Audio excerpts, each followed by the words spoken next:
Long years ago, we made a tryst with destiny, and now the time comes when we shall redeem our pledge, not wholly or in full measure, but very substantially.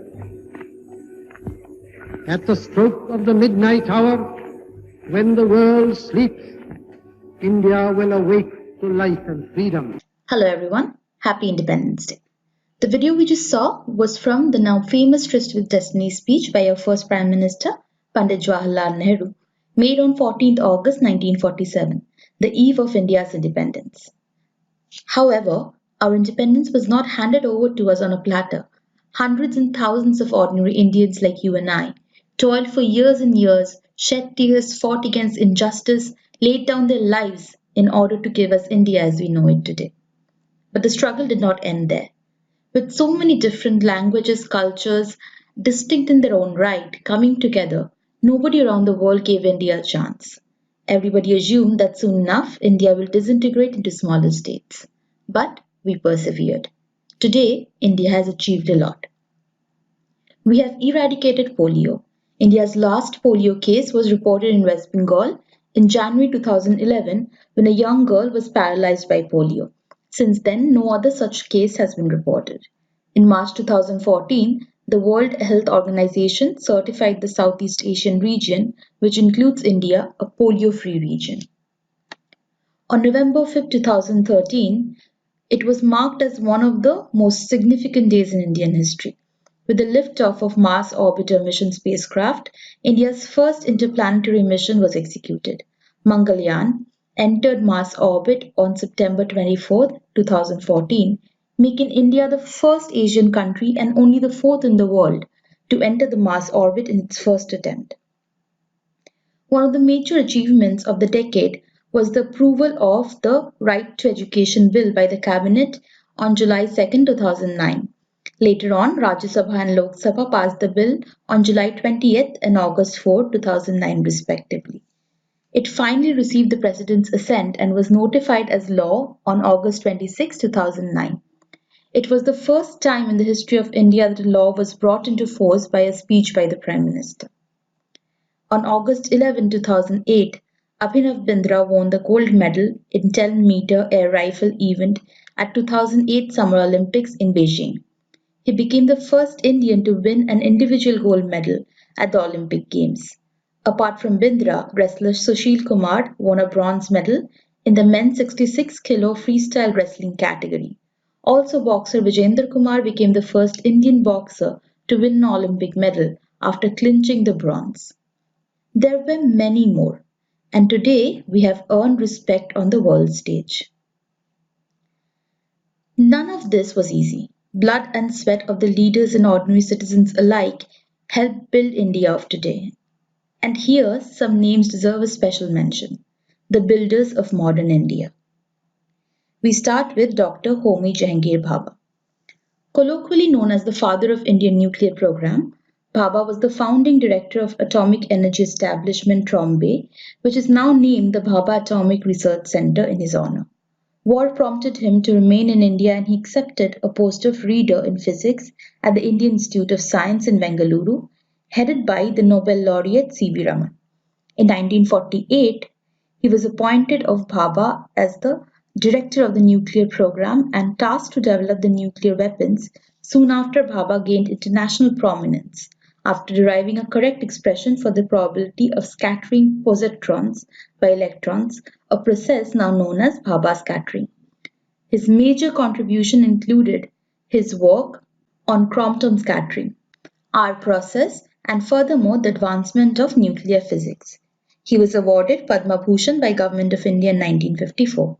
After his death, the Atomic Energy Establishment at Bombay was renamed as Bhabha Atomic Research Center in his honor. Next we have Vikram Ambalal Sarabhai. He was an Indian scientist, physicist and astronomer. He was honored with Padma Bhushan in 1966 and the Padma Vibhushan posthumously in 1972. He is known as the father of India's space program. Physical Research Laboratory, which is known as the cradle of space sciences in India, was founded by him in 1947. He set up Operations Research Group, the first market research organization in the country.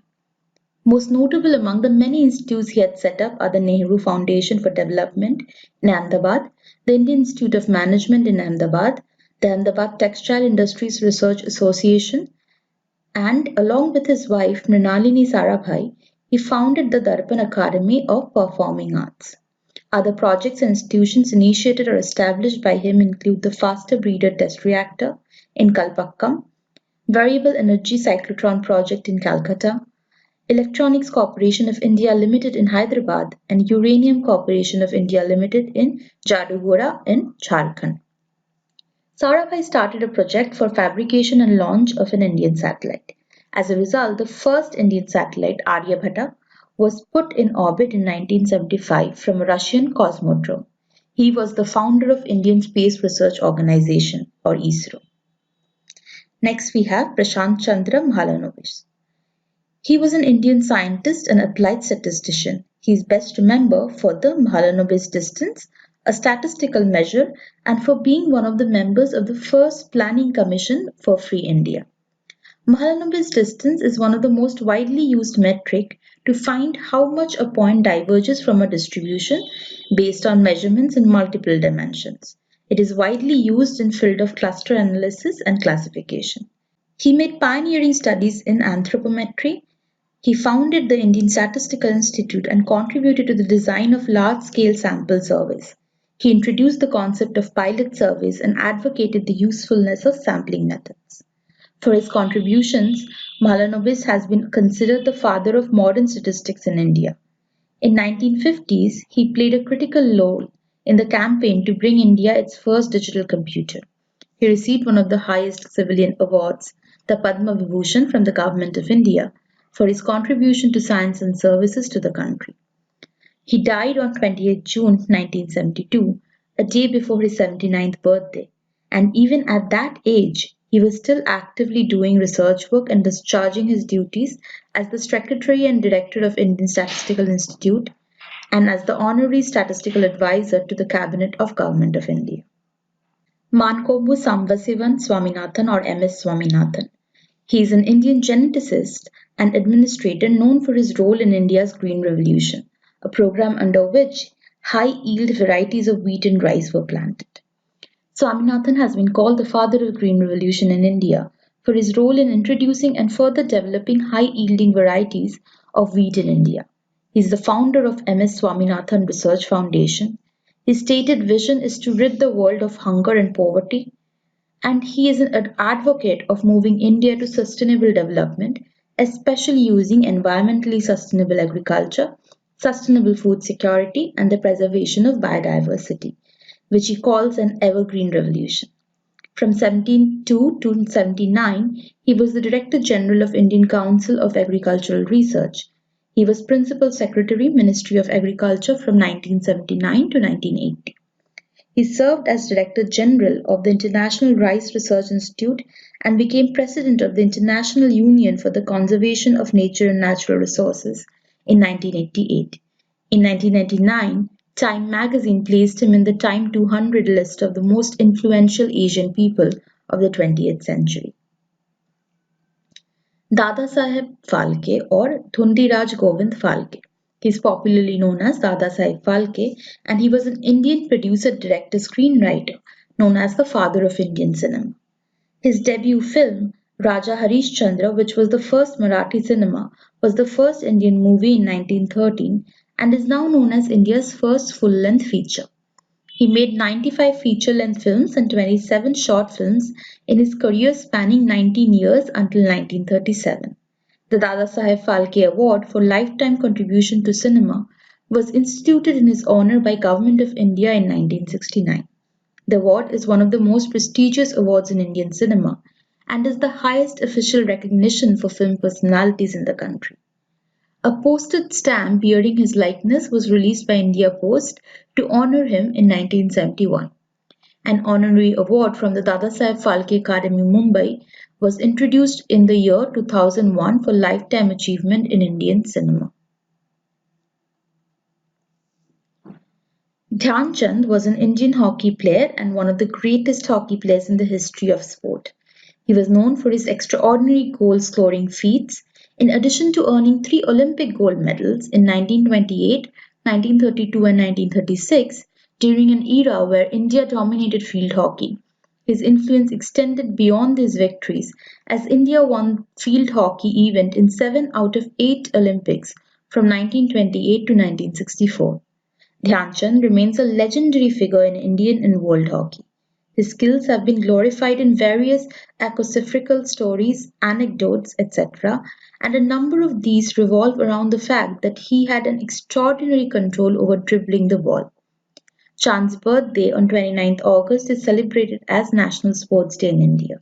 The president gives away sport-related awards such as the Rajiv Gandhi Khel Ratna, Arjuna Award and Dronacharya Award on this day at the Rashtrapati Bhavan. The 20th National Award 2012, the Gem of India, awarded by the Union Minister of India, was given to Dhyan Chand.